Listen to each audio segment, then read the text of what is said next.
Nag-request si Alice na kausapin kaming dalawa ni Chief. At sinabi niya nga na meron siya mga death threats.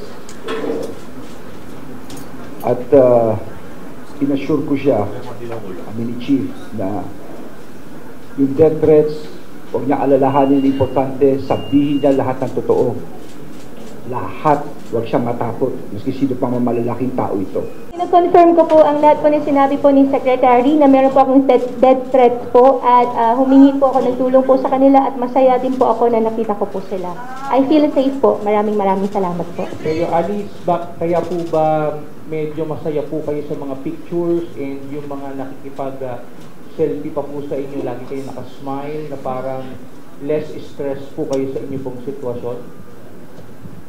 Opo. Nakita mo naman dun sa picture niya kanina, parang she felt relieved eh. Alice, can you answer that? Wala yung lawyer niya. That's her human rights. No?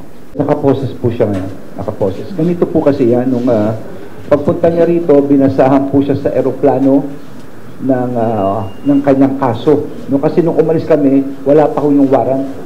Ngayon ng araw na to dumating. So, binasahan po siya at minagshot po siya doon sa loob. Kinuna siya ng medical record, etc. Nag-fingerprint, at doon ako nilagay yung CIDG na t-shirt. Ganun po yun.